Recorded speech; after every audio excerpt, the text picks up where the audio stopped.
welcome into Bookie Brooke and the boys. Of course, we got Bookie Brooke here in the middle, Brandon Shanahan here as always, and then special guest Luke Doyle. Welcome into the show. Thanks for joining us, Luke. Thanks for having me. Absolutely. And after your last performance here, I mean, we might have to call this Luke, Brookie Luke show with how fantastic you were. Let's do the same thing today. Let's go. Well, perfect. Well, fun week of college football here. I think we're all excited about some of the bigger matchups as far as Washington and Oregon. Some good Pac-12 matchups going on. A couple of big Big 12 games as well. Big 12 or Big 10 getting after it as well. But also a lot of we're kind of looking at the slate, a lot of stinkers, especially early in that 11 a.m. window. So this slate isn't for the faint of heart. It's for the real sickos out there. That's us. This guy. Well, perfect. We'll kind of just jump into it here. First thing I wanted to kind of point out, since Luke's back, just want to go over his quick slate since this is the first time he's been back since he gave out these winners here: Ole Miss money line, Oregon State, 2-3 record, but came out ahead. It's the outstanding week, and then just kind of some foreshadowing on how the rest of us did. You killed all of us. I think, Tyler had the second best week, and you still beat him by $1,000. So that was. Oh shoot! Well, I think we all have the same 500, except mine was the other way, or you guys might have had to doing that. So. So Brooke and I both had LSU minus 2.5. We set ourselves up. Someone was gonna. Yeah, we did. Dude, and what's crazy is Luke's UCF minus 11 should have hit. They were up 20. Oh my gosh. Oh my God. And then they fucking just pissed that one down their leg in like 12 minutes. It was all in the fourth quarter. Yeah. Bears were up pretty big too. Yeah, and I was gonna say, if you just end those games in the third quarter, then Luke's 4 for 5 there. Also, Louisiana they were up in the first half. I mean, they just kind of fizzled out, but man. Yep. You live and you die by the margins. That's outstanding stuff. Hit the ones that matter. Even kind of looking into my slate this year, Zach Wilson was two yards away from covering that. And then Tyler, the real winner of this last week, going 4 for 5. That might be the biggest single week payout that we've had on the show. $845. Just missed the Washington State money line, which turned into actually an awful football game. Neither of those teams looked like they wanted to win. So the fact that Washington State couldn't pull it off, not great vibes there. Tough one. Brooke also up. I think this is all. I'm certain that this is the first week that we all finished in the green. Yeah. Brooke with your 3-2 record. Arizona plus 22. Hit Oklahoma plus 7, Louisville plus 7. Louisville was a great pick. Especially how things played out. I think I was talking to you guys. Maybe I said to Luke too, but Sam Hartman's worst games statistically, even when he was at Wake Forest, all came against Louisville. So there's something about that D coordinator that just has Sam Hartman's number. And I mean, I'm glad I was on the right side of that. I wish I would have known that way before. I would have loved it even more. No kidding. I just wish A&M money line had been a winner. Yeah, that was who'd they play? And then the safety. That was a weird game. Oh, that was Bama. Yeah.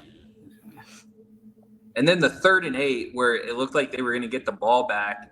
I mean, with like a minute 20 left, and the running back bobbled it while his knee was on the ground, gets up, and I've never seen the catch. And he picks up the first down. The end of the game was just an insane way to end that. But I've never seen anything like that before. That felt unreal to watch.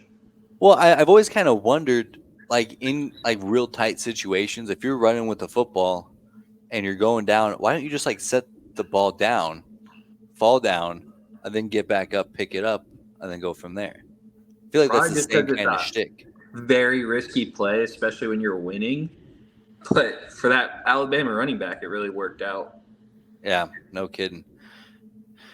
Ever seen anything like that? Probably the bet that I'm the happiest about that I had is Nebraska money line. That was a great call. Luke, now that Huskers are 3-3, how you feel about the team? Kind of how you hope that things go after the start?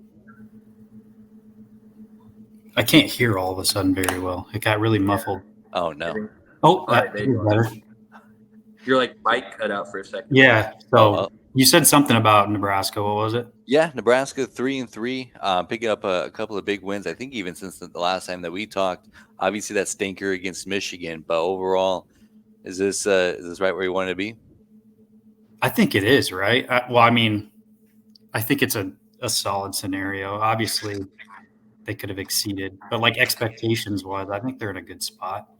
What was Illinois is favored by 3, right? So Yeah. it's kind of a little upset. So we'll take that because they have a pretty easy schedule. So I feel like a bowl game, if they play at least like they did in the first half against Illinois, it's possible. The quarterback situation's kind of funky now, even more funky, I would say. It's certainly been a big point of contention on the show here. I've seen that. I got a question for Brandon just to nail his feet down in the ground on this quarterback situation. Knowing what we know now, all things considered, I just want a name. I don't need reasoning. I just want one name. Knowing what we know, going forward for the rest of the year, who do you want QB1 to be for the Nebraska Cornhuskers? Who do I want to be QB1? Who do you want, and then who do you think is better? So I want Jeff Sims to be QB1. Okay. And I want him to be good. However, if he's a disaster, then I want Henrik Harburg. Is that who you think it should be? If Jeff Sims is 100% healthy coming out of the bye, then I think he should get another crack at it. Interesting. I thought you would go the opposite way on that one. No, I was all in for Heisman Harburg to get another start against Illinois, just to kind of keep that kind of continuity over the last couple of weeks, especially with the bye week coming up. And I guess I would prefer if like Jeff Sims is healthy now and he's kind of getting back into the swing of things and building that kind of it just feels like an opportunity to hit the reset button. Yeah, and for sure. If I've said this from the jump, the best case scenario is a good Jeff Sims. Yes. However, yeah. I thought it was interesting in one of the pressers during the week that Rule. I don't know if he meant to say this or what. I don't understand the reasoning behind saying it, but he said if Chubba Purdy was healthy when Sims went down, it probably would have been him instead of Harburg. Yeah, I saw that too. Which is real odd. I thought, you're trying to build Harburg's confidence, and then you say something like that. Yeah, that was weird. Yeah, definitely a weird take. If I'm selling you on it, I'd probably imagine it's kind of that we just want the best player out there, and maybe trying to light some competitiveness under Harburg, and maybe not letting him get complacent, even though he's picked up a few wins here. But it's interesting to me because it seemed like Purdy was. I'm pretty sure I heard him say that Purdy was healthy going into the Northern Illinois game. That's what I thought too. I didn't know it was like a lingering injury with Purdy. Yeah. See, that's what I don't understand with them saying, like with Sims too, they go, he's not 100%, or they'll say Purdy's hurt or banged up one week and then he's fine the next. I don't know. It's just not very transparent. Mm-hmm. Yeah, and it's weird because obviously that there's some stipulations to this, but Jeff Sims is healthy to go in if Henrik Harburg were to go down, or even that one play a few weeks ago where I think Harburg's helmet came off, so he had to come off. It was Jeff Sims who went into that game. So it feels like they're talking in circles sometimes because if Purdy was healthy, you would think when Harburg went down, Purdy would go in if Sims wasn't 100%, but Sims was okay enough to back up Harburg. I don't know. I'm confused. And it might have been something where they think like 100% Harburg is better than a 75% Sims, who's better than 100% of Purdy. something like that. Yeah, I But don't yeah, know what real all interesting goes into scenario. that. Yeah. Very weird. Another thing that I think has been kind of interesting is just hearing Coach Rule talk about Harburg compared to how he would talk about Jeff Sims. It's certainly two different lights. Like I said, even in the best case scenario with the Purdy comments, mentioning that is certainly not very confidence building within your quarterback. But meanwhile, with Jeff Sims all offseason and, even after that Colorado game where I think a lot of Husker fans did not want to see any more of Jeff Sims, said that that's our guy. Even, I mean, now that he's hurt, that's the only reason why he came out, but it was never a discussion to take him out during that game. So, and I haven't heard anything like that with Harburg. So that would indicate to me that when Jeff Sims comes back, ideally after a bye week, he's going to get the job back. And that's just weird for them to say that. It's like you were saying, especially after the Colorado game. I don't know with them saying that, is that them believing in Sims, or is that a knock on the other guys that we have in that quarterback room? Do they just think the backups, second, third string, those guys aren't good enough? Which Harburg has been good enough, three of the past 4 weeks. I'd also like to just mention how nice and how civil this conversation is without our usual partner here. It's been a nice change of pace. But yeah, I'm right there with you. And kind of my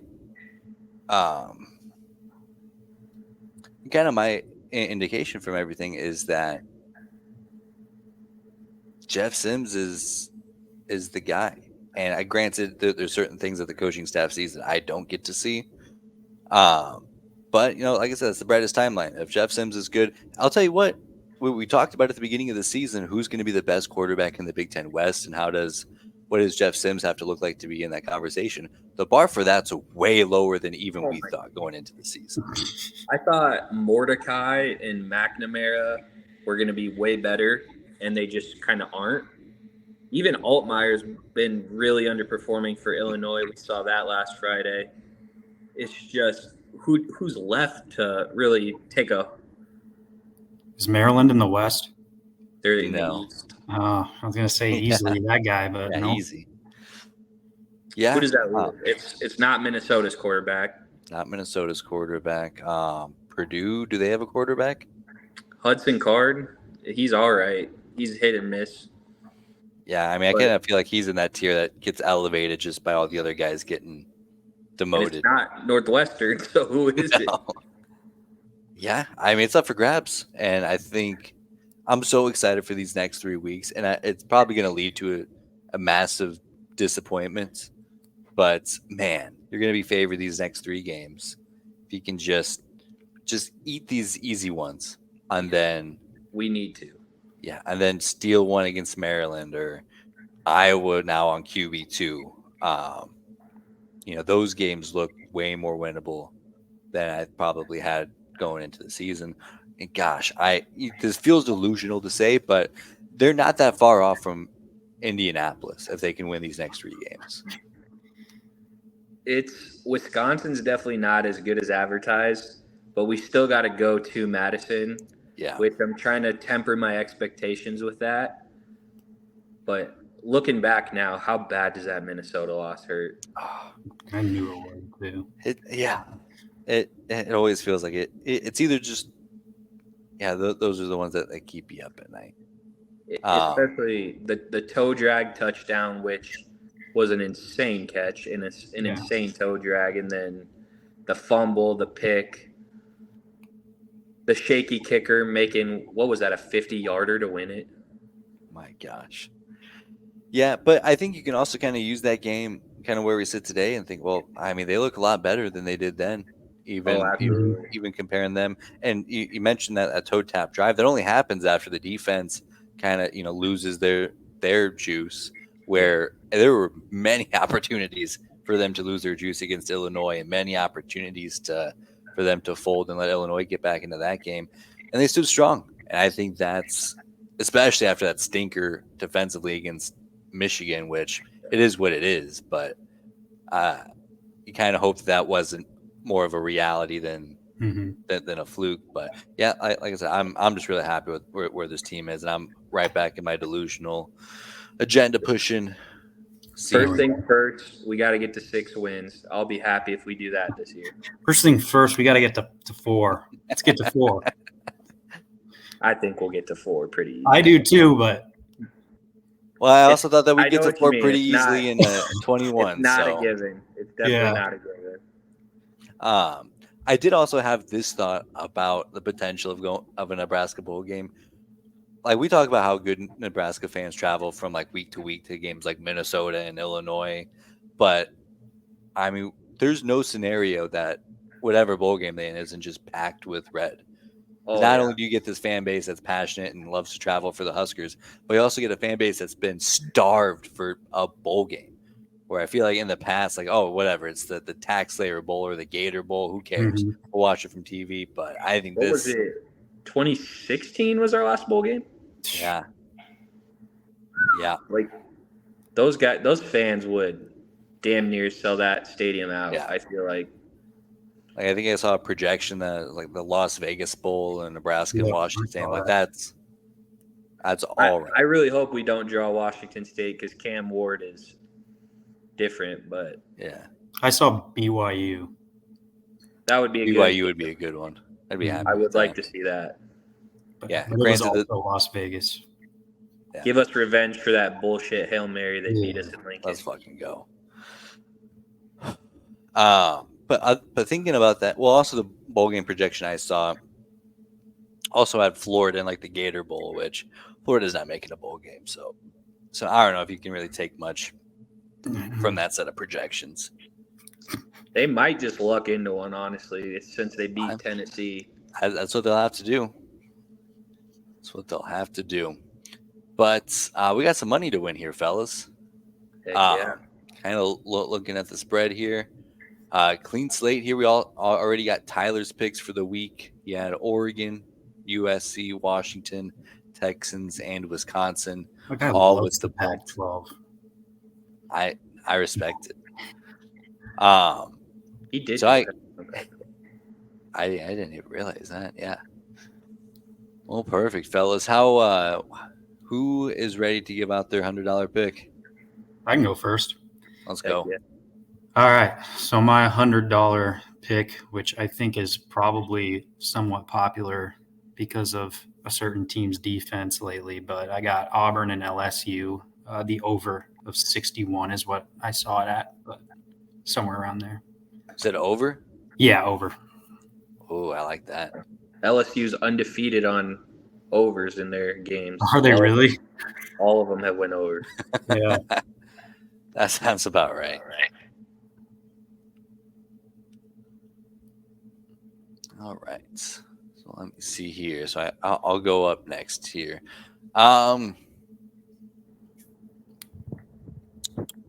You know what? Actually, for my $100 bet, I'm gonna kind of go in the degenerate well here and fall for was surely a trap. But I feel good about it. Each SEC team to score 1+ field goals on Saturday. It's plus 2,600, which, like I said, it feels like a trap. I mean, I guess I'm looking at Vanderbilt playing Georgia and think they might get shut out, but I also think if they're going to score, it's probably going to be a field goal. So, I mean, it's just tough to pass up those odds. And then in kind of a stinky week, it'll give me something to really dial into. I love that. I mean, that's good value. If you hit that, you're going to be pretty much back to the evens, or you'll be up now. Shit. That's kind of what I'm betting. Yeah, 2,600. Oh, yeah, I guess we haven't looked into our updated standings here. Brooke, even further in the green. Tyler, a little bit less in the red. Me still almost $3,000 in the hole. And then Luke up, more than $1,400 or $400 here. So, I mean, standings haven't changed, just the amounts. I'm almost back to 500 though, so that's something. There we go. For my $100 bet, I'm gonna go with one that I hate, but just taking it off of principle. I'm gonna go Notre Dame on the spread. I don't know if is it still 2.5 or is it 3? Let me look, see what I got here. Brooke, is your phone against something like the mic? There you go. I Is got it- 2.5 here. 2.5. All right, I'll take that.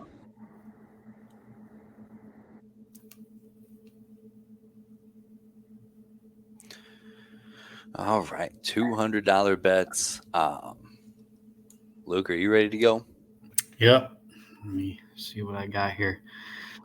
All right. I think Oregon State helped me when I was here 2 weeks ago. So let's do them again. -3.5 over UCLA. I believe they're home team too. Yes, they are. Tell you what, DJ Ungalele, he kind of had that weird stretch a couple of weeks ago where he didn't look that good, but he's kind of right back into form. It seems like he's gotten comfortable in the offense. I like that a lot. Heck yeah. Let's see here, $200 bets. Let me see here. In Seattle, I think I like the Washington Huskies. Hopefully, if nothing else, it's just a close game, but I'll take Washington -3. Well, you can pencil me in for the same $200 bet because that was going to be mine. Let's go. Big believer in Michael Penix.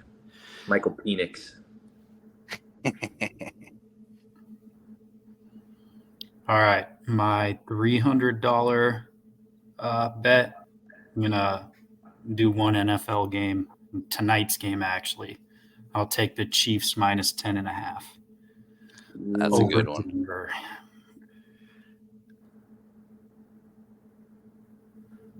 Thought Good thing about Tyler's not on here. He'd hate that. I think, what was it, 10.5? Yeah. I feel like I feel like even he would be like, that's a good bet. There's no. Taylor Self-aware. Swift is back. Is she back? Oh, I read she's supposed to be there tonight, so Oh, yeah, she's there. she's willing them to a win. A big. Well, they don't need her to win, but the NFL is not going to let the Chiefs lose. they don't need half their team to win. It's all scripted. Yeah. You know what? I think I'll also go NFL here. The Saints have been kind of scrappy, and going on the road, CJ Stroud's still a young quarterback. I think they've been pretty solid defensively. So give me the Saints. Saints plus -1.5. Who they got this week? They got the Houston Texans. So CJ Stroud. Oh, okay.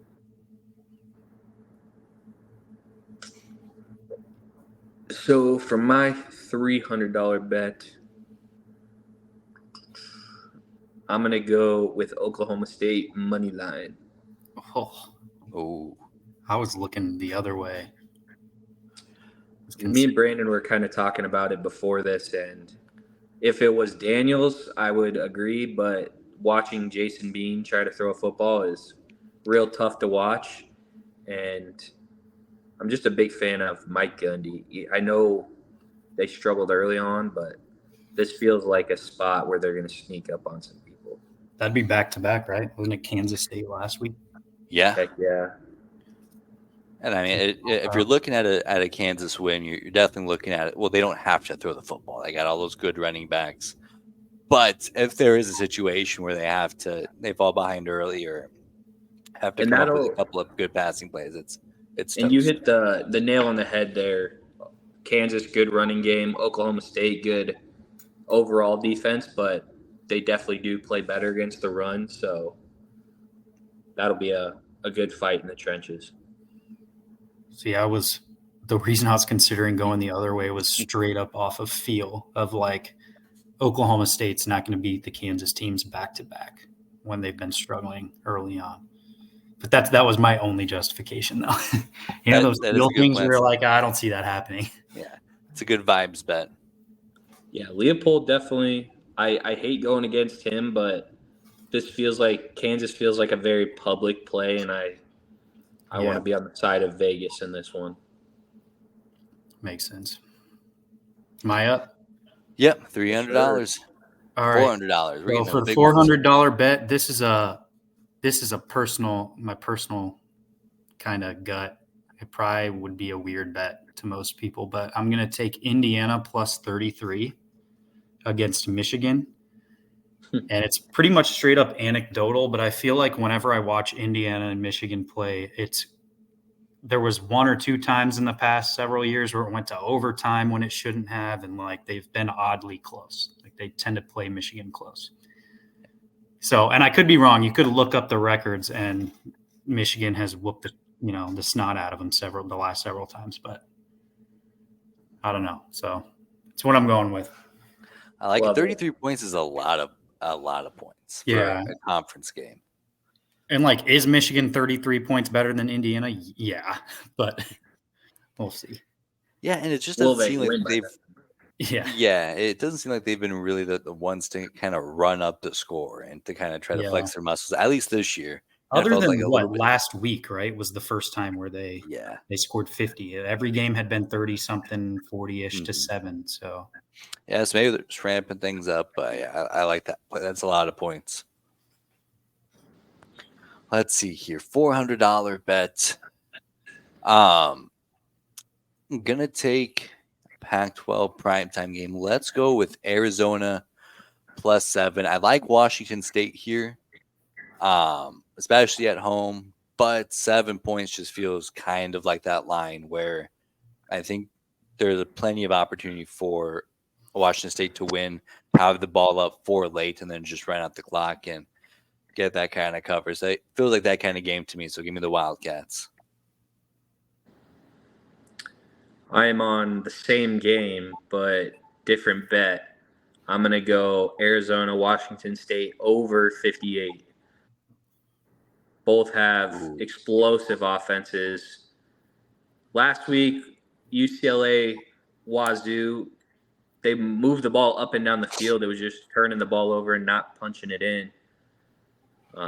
Arizona, USC scored 84 points combined. I think there's going to be a ton of points in this one as well. nice. All right, my 500 is going to the ACC for Duke -3 against NC State. I think Duke's home there too. I don't think NC State's very good at all. I think Duke's solid. That's a good one. That's a real deep cut. I feel like not a whole lot of people are gonna have action Duke's on that quarterback one. playing? Has he been hurt? We had the ankle thing against Notre Dame. Oh, shoot. Well, I don't know. I'll take him either way. Love it. Let me see Here we here. ball. For me, oh my gosh, this is disgusting. Give me the Iowa Wisconsin under 34.5. Oh, a sicko. So if Iowa doesn't score a defensive or special teams touchdown, they might not score a touchdown this entire game. So now you're really asking Wisconsin to score 24, 21, 28 points just on their own. That feels like a stretch to me.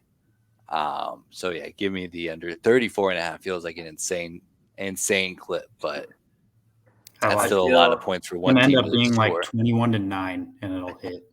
It's going to be something disgusting. Like 18-12. I love it. Let's go. All right, my best bet of the week. I'm going to buy the half point, but give me Oregon State -3. I think they're the better team, and in the Pac-12, home field matters. I think that's pretty safe. Feels like a good one. Nice. I like that one a lot.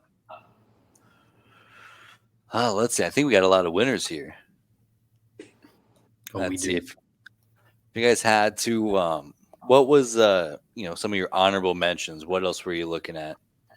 Yeah, I have a few written down. I was looking at Oregon money line over Washington. It's kind of a gut feeling. I don't know. I think both of those teams are really good. I just think Oregon's better. Kansas -3, but we talked about that. I had North Carolina 3.5 over Miami. Seemed like a good one. North Carolina's at home. Miami's coming off the worst loss ever with the knee that they didn't take.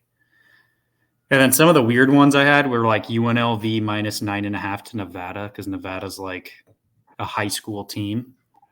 I liked Washington State over Arizona with -8, so the opposite to what you went with. So hopefully yours hits. Can I replace one of my bets?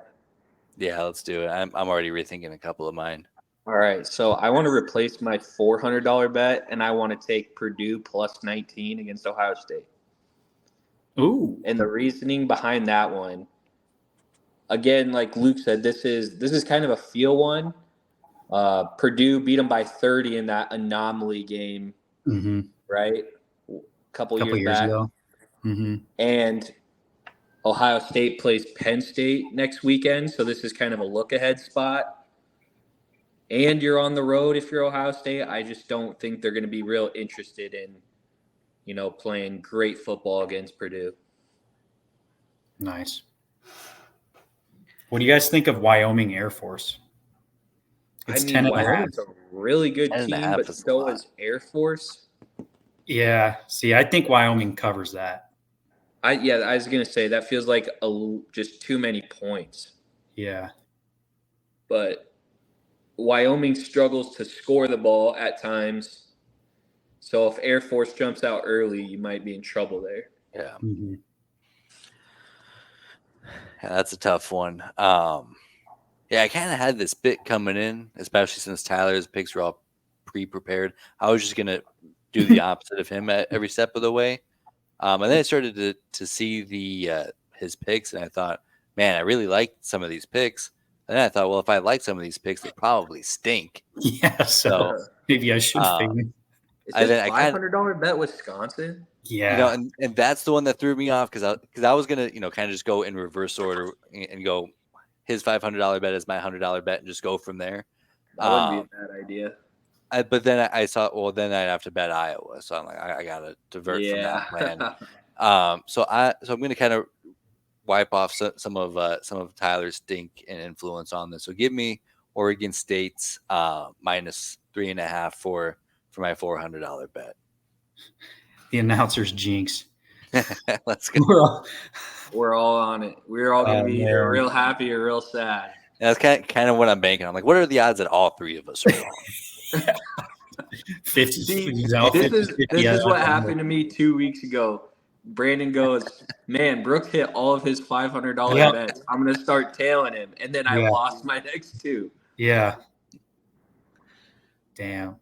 No, I like a lot of our picks, except Tyler seems to be on the other side of the Pac-12 ones with Oregon and USC. Yeah, I see. I like USC money line if I were to bet that game, but I wouldn't bet. Yeah, that's a weird one. Yeah. Honorable mention, I do like Pitt +7.5. Me and Brandon were talking about. Yeah. Hangover spot for Louisville. Oh, yeah. And then I don't know why Missouri is always frisky to me. With Kentucky. Yeah. Yeah. That's tough. What are the points on that one? It's like 2.5. Yeah, it's +2.5. I do kind of. If I was gonna rock with that, I would take Missouri money line, but me too. But yeah, I think one of USC, Missouri, or Oregon. Those are all like good away teams. I bet one of them gets a win. Like Oregon over Washington, USC over Notre Dame, or Missouri over Kentucky. And see, that's why Notre Dame was my $100 bet, but it's hard to bet against Caleb Williams, but it feels like someone in Vegas knows something there. Yeah. And I also have like this concocted plan in my mind where USC's defense is so bad, I feel like Notre Dame's just going to try to run the ball 75 times and just hold it away from Caleb Williams. So I don't know. It'll be a good game regardless, I think. You know what? I think I'm going to cook something up here real quick for you, boys. just because I'm really talking myself out of this whole fading Tyler thing. Granted, he had an $800 week last week. I don't know what I'm doing there, but Yeah, you picked the wrong time to do it. You should have done yeah, it. no kidding. Let me see here. Okay, so here's what we're gonna do. We're gonna do the first ever Bookie Brooke parlay. Oh, heck yeah. So it's not going to be anything crazy, but it'll take out the sloppy NFL game.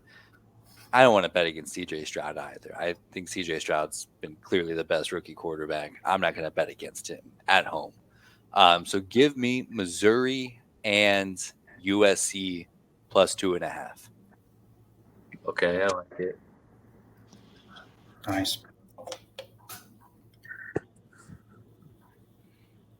I don't even love that Notre Dame's on my card, but I'm taking it out of principle just because it makes no sense. Yeah. And I got some ground in to general. That's why cover I'm up. left that one alone. Oh, I perfect. take weird stuff instead. Indiana. I think the If they're Duke going to pick is give you more. 33 points, you might as well take it. Yeah, like Michigan also this year has not been good at covering big numbers. They were like 0-4 against the spread to start the year. yeah. And then what happened? And then they ran into Nebraska and Minnesota, and they were like, you know what? We're going to start fucking turning up. Brandon, you don't like the Duke pick? No, I love the Duke pick, but that one feels more obscure to me than the Indiana pick, just because neither of those teams are really prominent, but I like it a lot. I feel like that's where you get the value. Yeah. You kind of have to dig in. The ones you overlook. Maybe that's like going forward, Brandon. That might be what I'll start doing with my $100 pick, where maybe I'll just do like a 2 or 3 team parlay to really try to That's a good idea. boost my little bankroll numbers. I think so. I mean, we're halfway through the season now, fellas. We got to start cranking out some W's here. Yeah, some numbies. Oh, perfect. I think You that's guys a winning. do a pick 'em this week too? We did, yeah. I need Luke in on this because this is a tough one. I was back and forth on all of this. Oh, let's go. And if he goes 9-1 again on this one, well, then we know. Then we know. This guy is it then. I'll add him on to that here. We'll get that saddled up here. Good Friday for the Cornhusker Connection Network. We got another Cornhusker Connection episode now with Luke Doyle on the show. He's going to keep his hot pick'em streak alive. Bookie Brooke, of course, Big 12 show throughout the week. Outstanding stuff. Anything else you guys would like to add before we wrap up here? Got to get Tyler down the aisle in one piece. That's right. Fingers crossed. Big Fingers wedding crossed. weekend. Well, perfect. That'll wrap it up for us here. Follow, like, subscribe, all that fun stuff. You're listening to Bookie Brooke and the Boys on the Cornhusker Connection Network.